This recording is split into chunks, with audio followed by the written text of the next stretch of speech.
12th biology.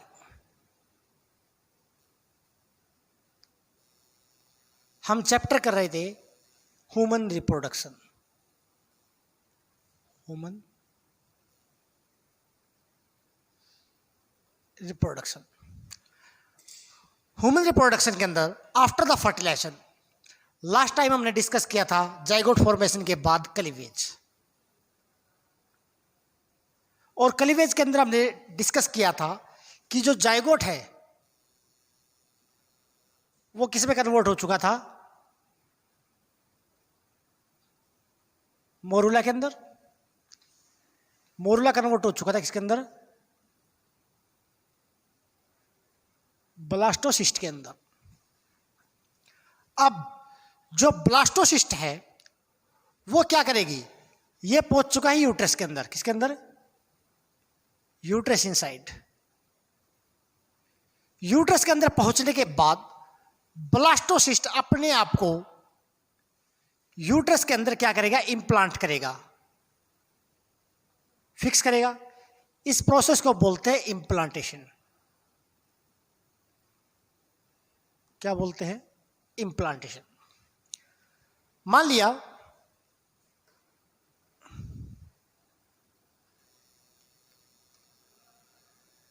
ये uterus की एंडोमेटीरियम है। ये क्या है, एंडोमेटीरियम। और यहां पे हमारे पास जो स्ट्रक्चर है इसका नाम है ब्लास्टोसिस्ट। लास्ट टाइम हमने क्या था, ब्लास्टोसिस्ट के पास दो टाइप की सेल होती है। एक तो आउटर लेयर, जिसे क्या बोलते थे, ट्रोफोब्लास्ट, और इनर सेल मासिस। ये क्या था, inner cell masses, inner cell. अब इस एंड को जहां पे इनर सेल है इसे क्या बोला गया था, एनिमल पोल। क्या बोला गया था, एनिमल पोल। जिस साइड में एनिमल पोल है उस साइड से अब ये ब्लास्टोसिस्ट अपने आप को यूट्रस के एंडोमेट्रियम में क्या करेगा, फिक्स करेगा। तो इंप्लांटेशन क्या है, अटैचमेंट क्या है, नॉर्मल लिखे दो।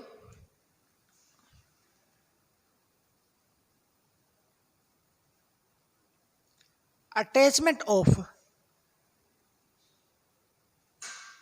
Blastocyst to the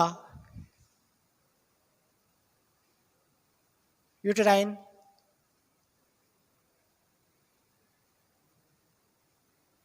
एंडोमेटीरियम। यूट्रस के एंडोमेटीरियम के अंदर ब्लास्टोसिस्ट का फिक्स हो जाना क्या कहलाता है, इंप्लांटेशन। और इंप्लांटेशन होता है तकरीबन आफ्टर 7 days ऑफ फर्टिलाइजेशन।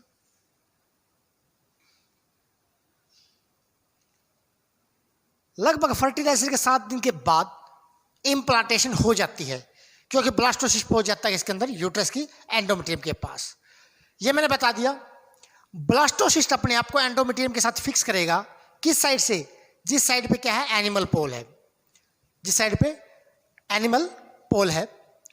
अब जैसे ही ट्रोफोब्लास्ट सेल एंडोमेट्रियम के कांटेक्ट में आएगी, एंडोमेट्रियम के कांटेक्ट में आएगी, उसी वक्त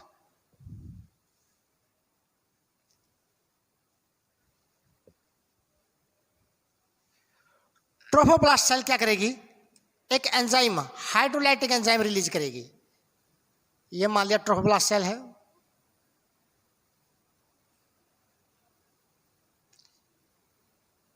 ये टच में आ गई एंडोमेट्रियम के। और जैसे ही ये एंडोमेट्रियम के टच में आई, इसने क्या किया, हाइड्रोलाइटिक एंजाइम रिलीज किए, और इस हाइड्रोलाइटिक एंजाइम ने यहां से एंडोमेट्रियम को क्या कर दिया, हाइड्रोलाइज कर दिया, यानी कि ब्रेक डाउन कर दिया। और इसके बाद ट्रोफोब्लास्ट सेल क्या करेगी, विलाई प्रोड्यूस करेगी। क्या प्रोड्यूस करेगी, माइक्रोविलाई। ट्रोफोब्लास्ट सेल में से क्या रिलीज होगी? माइक्रोविलाई। इस माइक्रोविलाई का काम क्या होता है? ये विलाई होगी। ये एक तो फिक्सेशन में मदद करती है और दूसरा ऑब्टेन न्यूट्रिशन। न्यूट्रिशन लेने में भी क्या करती है? मदद करती है। इसके बाद जो एंडोमेटेरियम टिश्यू है ये स्प्रेड हो जाएगा किसके चारों तरफ? इसको अपने अंदर लेना स्टार्ट कर देगा। Now the endometrium tissue spread. Endometrium का जो एक टिश्यू है जो स्प्रेड करता है ताकि इसको अपने अंदर फिक्स कर सके, इस टिश्यू को क्या बोलते हैं? डेसिडुआ।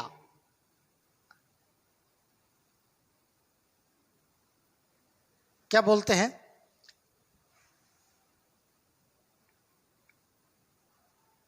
डेसिडुआ। अब after the fixation once more, blastocyst जब यूट्रस के अंदर पहुंच जाता है तो अपने आप को एंडोमेट्रियम के वॉल के अंदर क्या करता है? फिक्स करता है। इस प्रोसेस को क्या बोलते हैं? इम्प्लांटेशन। और नॉर्मली जो इम्प्लांटेशन होती है वो फर्टिलाइजेशन के 7 दिन या 8 दिन के बाद होती है। जब ट्रोफोब्लास्ट सेल ब्लास्टोसिस्ट की एंडोमेट्रियम के कांटेक्ट में आती है, जैसे ही टच करती है एक हाइड्रोलाइटिक एंजाइम रिलीज होता है जो एंडोमेट्रियम को ब्रेक डाउन करता है वहां से और फिर विलाई प्रोड्यूस करता है। अब विलाई का काम क्या होता है? जो भी न्यूट्रिटिव फ्लूइड उसको एब्जॉर्ब करना और साथ में एंडोमेट्रियम टिश्यू के अंदर इसको अपने आप को फिक्स करना। ब्लास्टोसिस्ट जैसे इसके फिक्स होती है, जो एंडोमेट्रियम का टिश्यू है वो इसके चारों तरफ गैदर होना स्टार्ट हो जाता है, यानी कि अपने आप को सेपरेट कर लेता है। ये मान लिया इनर सेल मास है, अभी ये यू का यूं अभी ये क्या है? Inner cell mass. अब क्या होता है? ये जो डेसिडुआ टिश्यू है प्लस विलाई है ट्रोफोब्लास्ट की, दोनों मिलके क्या बना लेते हैं? प्लेसेंटा।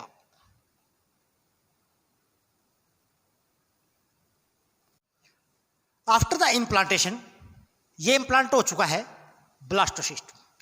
इम्प्लांटेशन के बाद सेकंड जो स्टेप आता हमारा वो आता है गैस्ट्रुलेशन। क्या आता है? गैस्ट्रुलेशन। गैस्ट्रुलेशन का सिंपल मतलब क्या है? अब ये जो ब्लास्टोसिस्ट है यहां पे जो इनर सेल मासिस है ये सेल डिफरेंशिएट होके क्या निर्माण करेगी? एम्ब्रियोनिक मेम्ब्रेन का। क्या बनेगी? Embryonic membrane. इसमें क्या होगा? अब ये जो इनर सेल है वो डिफरेंशिएट होके क्या बनाएगी? 2 टाइप की सेल बनाएगी। ये तो हो गया अपनी ट्रोफोब्लास्ट लेयर, एज यूजुअल जैसे पहले थी।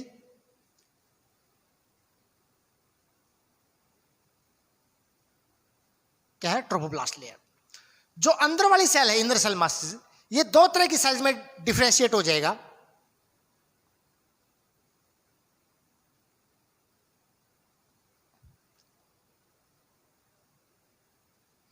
एक तो क्यूबोइडल हाइपोब्लास्ट लेयर के अंदर,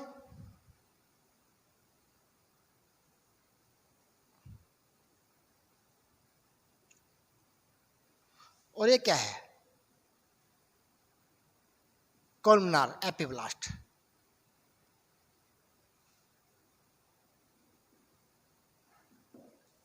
ये जो कोलमनार सेल है ये क्या कहलाएगी?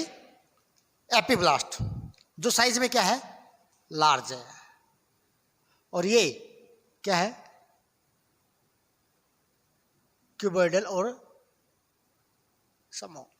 तो इस तरह इनर सेल जो थी वो 2 तरह की लेयर में कन्वर्ट हो गई, हाइपोब्लास्ट में और एपिब्लास्ट में। अब क्या होगा? इसके आगे ये जो कैविटी बची, इस कैविटी को क्या बोलते हैं? अमनियोटिक कैविटी। अमनियोटिक कैविटी। और इसके अंदर जो फ्लूइड है इसे क्या बोला जाता है?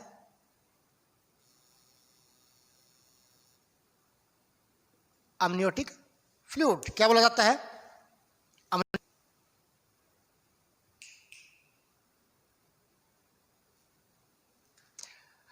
अब एपिब्लास्ट जो है आगे डिफरेंशिएट होगी, क्या बनाएगी?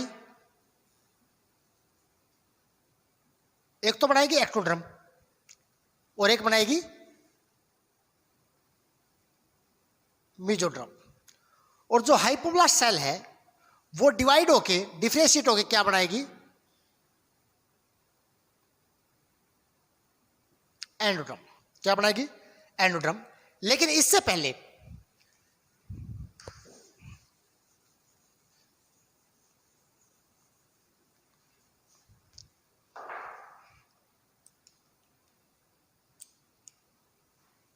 एक स्ट्रक्चर बनाते हैं।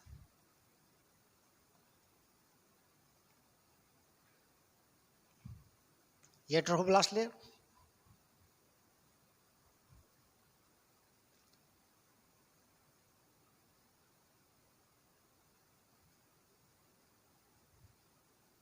ये क्या है?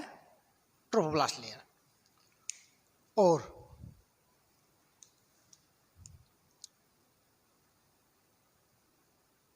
ये क्यूबोइडल सेल थी, हाइपोब्लास्ट। और ये क्या थी? Columnar cell. क्या थी? Columnar cell.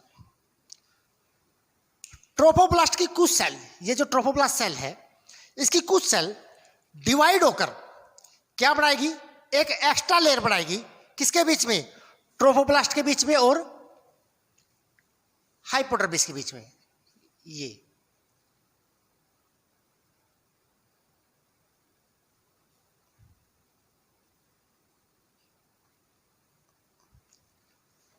some cell of the trophoblast divide and differentiate to form the extra embryonic mesoderm। ये जो लेयर बनी है रेड कलर वाली, ये क्या है? Extra embryonic mesodermal layer. और ये जैसा मैंने बताया था, हाइपोब्लास्ट किसका निर्माण करेगी? मेसोडर्म का। किसका निर्माण करेगी? मेसोडर्म का। अब एपिब्लास्ट जो है, ये जो एंडोडर्म का, किसका निर्माण करेगी? जैसा कि बताया था मैंने, हाइपोब्लास्ट किसका निर्माण करेगी? एंडोडर्म का। अब एपिब्लास्ट की कुछ सेल, ये जो एपिब्लास्टिक सेल थी, ये डिफरेंशिएट होकर, ठीक है, एक स्पेसिफिक पॉइंट से प्रोलिफरेट हो जाएगी। प्रोलिफरेट मतलब मान लिया यहां से ये इन्वेजिनेट होगी,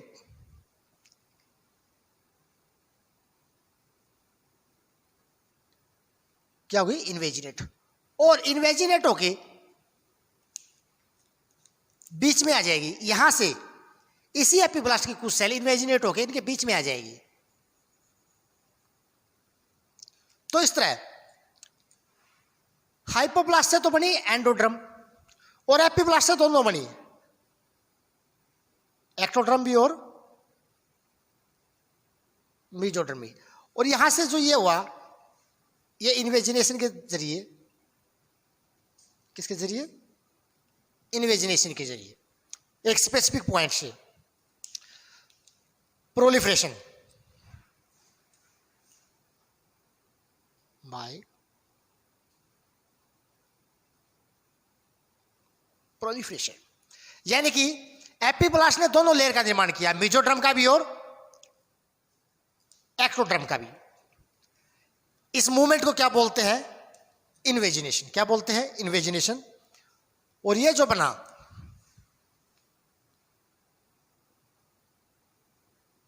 ये क्या बना?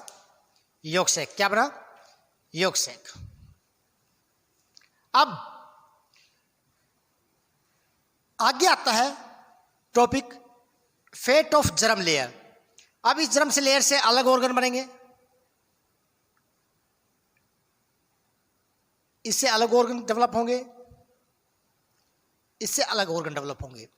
यानी कि एंडोडर्म, मेसोडर्म और एक्टोडर्म चल के आगे चल के क्या बनाएंगे, अलग अलग ऑर्गन्स का निर्माण करेंगे। अब आता हमारा प्लेसेंटा मैन। जो placenta decidua tissue of the uterine and villi के कारण बना था, उसका क्या रोल है?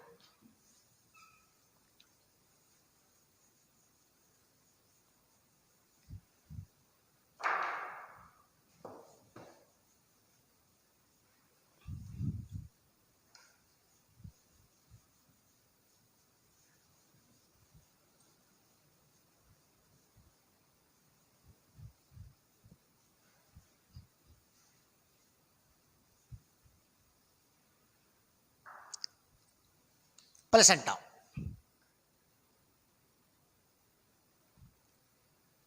नॉर्मली प्लेसेंटा छोटी क्लासों में आपने पढ़ा होगा, क्या होता है? Connection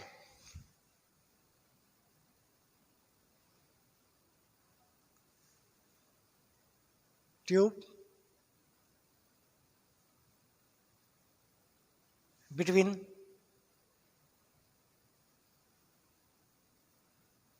mother and fetus. मां और बच्चे के बीच में जो ट्यूब लाइक कनेक्शन होता है उसे क्या बोलते हैं? प्लेसेंटा। अब प्लेसेंटा किससे बनता है? दो से जुड़ के।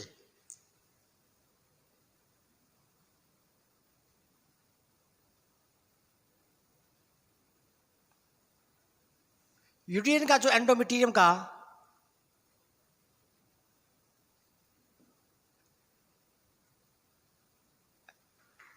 डेसिडुआ टिश्यू था प्लस कोरियन पार्ट यानी कि विलाई ऑफ ट्रोपोस्फियर। हम विलाई लिख लेते हैं सिर्फ, ठीक है। दोनों मिलके क्या बनाते हैं? प्लेसेंटा का निर्माण करते हैं। तो इस तरह प्लेसेंटा के वो दो पार्ट हो जाते हैं। ये जो पार्ट है ये फीटल पार्ट है, और ये जो प्लेसेंटा का पार्ट है मैटरनल। क्योंकि ये एंडोमेट्रियम से बना है यूट्रस की, तो मां की तरफ से आया है, और वो क्या है? कोरियन से बना है, एम्ब्रियो की तरफ से आया है, ठीक है। इसके बाद आता है जो फंक्शन है। वैसे तो सभी जानते हैं कि प्लेसेंटा क्या करता है, न्यूट्रिशन देता है, एक्सक्रीशन देता है, वैसे फिर भी सम स्पेसिफिक फंक्शन और प्लेसेंटा। प्लेसेंटा क्या कार्य करता है? फर्स्ट जो फंक्शन है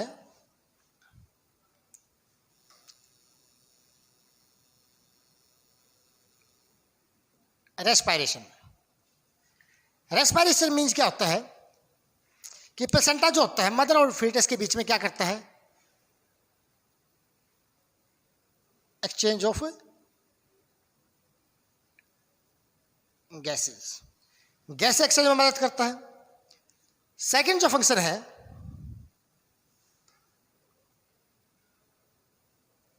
स्टोरेज। वैसे तो जो ग्लाइकोजन है वो मसल और लीवर के अंदर स्टोर किया जाता है, लेकिन लीवर फॉर्मेशन से पहले जो ग्लाइकोजन वो कहां स्टोर किया जाता है? Inside the placenta.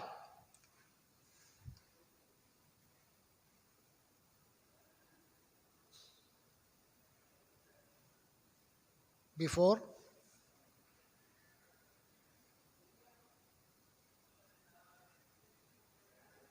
Liver formation, यानी कि लीवर के बनने से पहले ग्लाइकोजन को स्टोर करता है। थर्ड फंक्शन है इसका न्यूट्रिशन, जो कि मेन फंक्शन में आता है।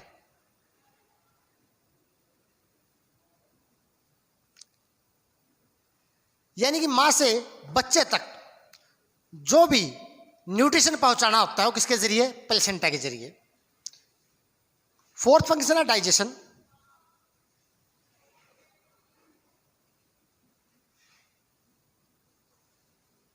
डाइजेशन में क्या है, अभी तक बच्चे का डाइजेस्टिव सिस्टम डेवलप नहीं हुआ, तो जो प्रोटीन डाइजेशन है, बच्चे को प्रोटीन पहुंचाने से पहले, क्योंकि मां के द्वारा बच्चे को जो प्रोटीन पहुंचाया जाता है वो आफ्टर द डाइजेशन पहुंचाया जाता है, और उस प्रोटीन को डाइजेस्ट करने का काम किसका है, placenta.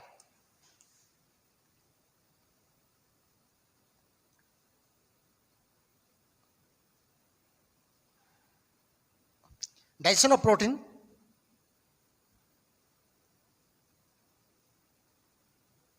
Before passing to fetus। Next जो इसका फंक्शन है वो है एक्सक्रीशन।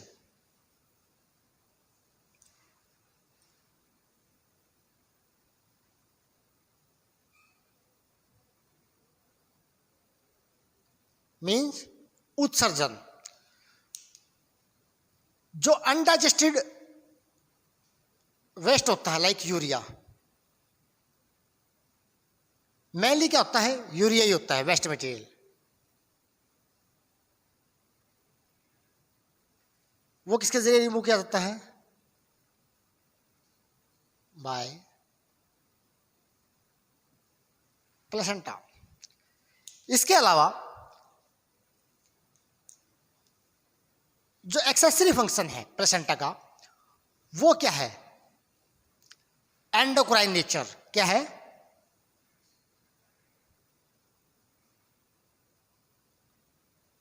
Endocrine function. एंडोक्राइन का मतलब क्या होता है, हार्मोन से रिलेटेड। हार्मोन्स, प्लेसेंटा जो है कुछ हार्मोन का निर्माण करता है, जैसे HCG। कौन सा हार्मोन, HCG। HCG कौन सा होता है, human chorionic gonadotrophin hormone.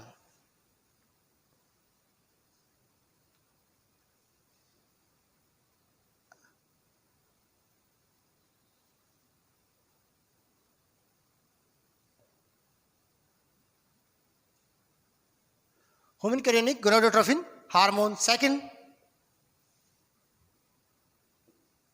HPL। HPL क्या होता है,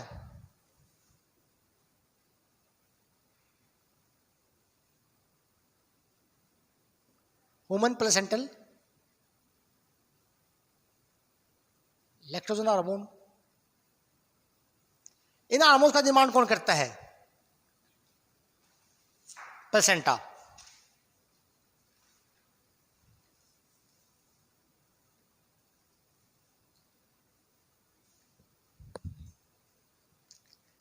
ये जो HCR हार्मोन बनाया जाता है इसका फंक्शन क्या है बॉडी के अंदर, ये बनता क्यों है,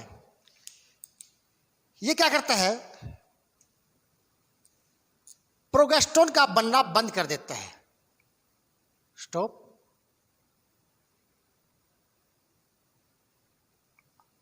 प्रोगेस्टेरोन सिक्रीशन फ्रॉम कॉर्पस ल्यूटियम। जो corpus luteum empty Graafian follicle के अंदर बना था, जो प्रोगेस्टेरोन का निर्माण करता है, उससे प्रोगेस्टेरोन का बनवाना क्या कर देता है, ये बंद करवा देता है। और इससे फिर किसका निर्माण करवाता है,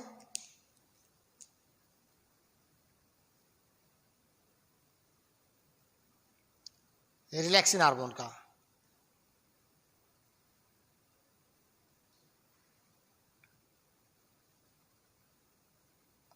मतलब ये हुआ HCG क्या करता है, रिलैक्सिन हार्मोन बनवाना तो स्टार्ट कर देता है और प्रोगेस्टेरोन का बनना क्या करवा देता है, बंद कर देता है। अब रिलैक्सिन क्या करता है, डिलीवरी के टाइम पे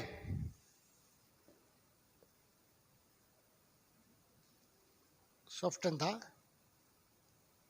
टिश्यू। फीमेल्स के जो रिप्रोडक्टिव पार्ट के आसपास टिश्यू होते हैं, लिगामेंट्स होते हैं, प्यूबिस सिम्पोसिस, उनको रिलैक्स करता, सॉफ्ट करता, ताकि बच्चा आसानी से क्या उसके बाहर आ सके। ये इनका फंक्शन है।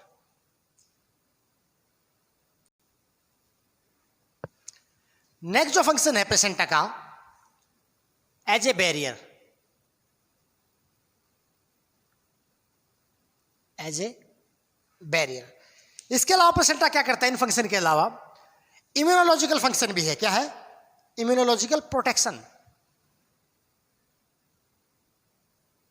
प्रोवाइड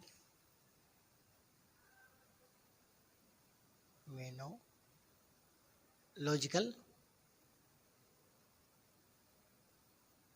प्रोटेक्शन अगेंस्ट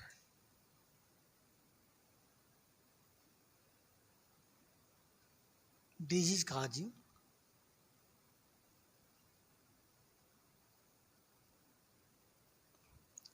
माइक्रोब्स, जो माइक्रो ऑर्गेनिज्म बीमारियां फैलाते हैं उनके खिलाफ प्रोटेक्ट भी करता है। तो ये सारे फंक्शन किसके थे? प्लेसेंटा के।